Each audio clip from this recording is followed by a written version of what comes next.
We talked about the 7 behaviors of successful group leaders. We talked about number 1, talking about building relationships. Number 2, which we're going to talk about today, is super important. It has everything to do with spiritual growth.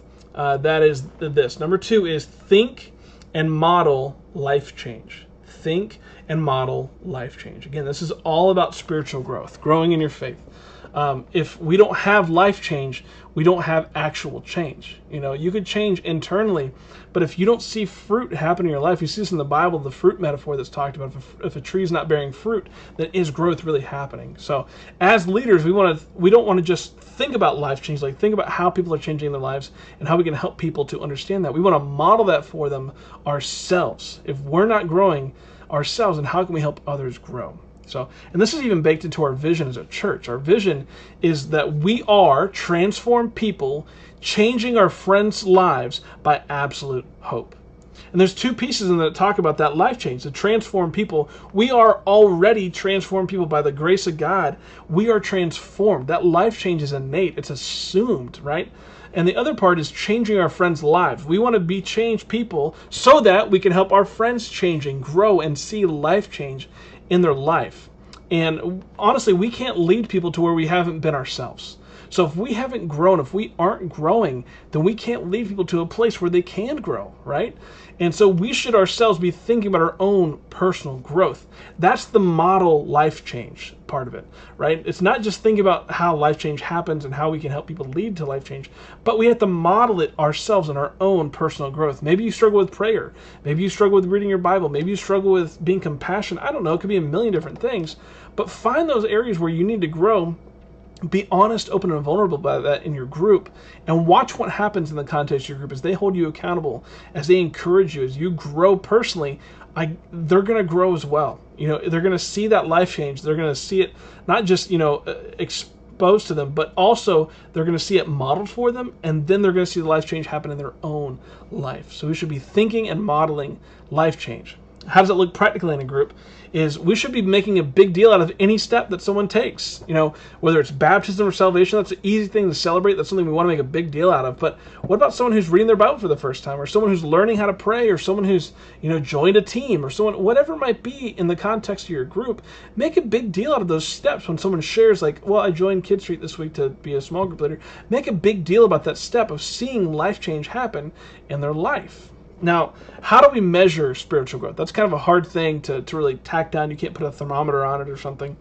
Well, we've got a list of questions that are helpful. They're not exhaustive. It's not a full diagnostic or anything, but this is a good start. So these are 4 questions that you can use to ask yourself or to have your groups ask themselves to see kind of where they are and if they are growing, seeing life change happen in their life. So number 1, the first question they can ask yourself or themselves is, am I growing in my relationship with God?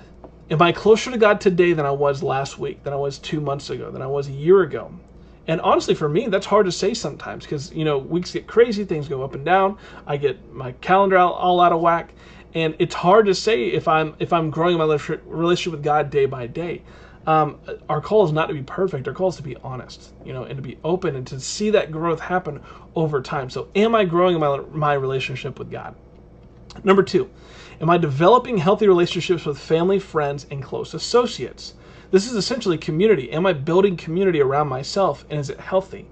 And that's for people who are coming to your group, that's probably yeah, I am. I am growing in my relationship with friends and family and those people around me, because community is the context for which life change best happens. So if you're developing those healthy relationships, it's more likely that you're going to see that life change happen in your life, right? Number 3, am I becoming a better steward of my resources? Now, yes, this includes finances. Am I doing a good job of managing my finances? Am I tithing? Am I being a generous giver? Am I being generous in general, right? But it also has to do with everything else in your life. Everything you have is your resource, your time, your energy, your effort. Are you being a good steward of your job? Are you being a good steward of your relationships with your family? If you're not a good steward, stewardship's a very big biblical issue and a very big biblical value that we see good stewardship throughout the entire Bible. So are you taking care of the things God's entrusted to you already? Are you taking care of the finances He's entrusted with you? Are you taking care of the family, the friends, the responsibilities? Are you being a good steward of your resources? Number 4, am I growing in my influence with outsiders? This has to do a lot with, evangelism. Your top 5, like who are those 5 people that I'm trying to help grow and to see life change happen in their life?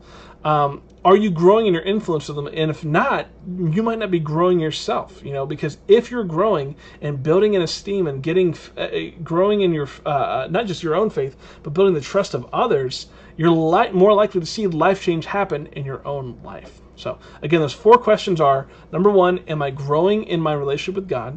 Number 2, am I developing healthy relationships with family, friends, and close associates? Number 3, am I becoming a better steward of my finances? And number 4, am I growing in my, am I becoming a better steward of my resources? Number 4, am I growing in my influence with outsiders? So we want to think and model life change. Think and model life change. As group leaders, we want to help not just grow ourselves, but we want to help think about how we can others see that life change happen in their lives and also model it for them in our own life. So think and model life change.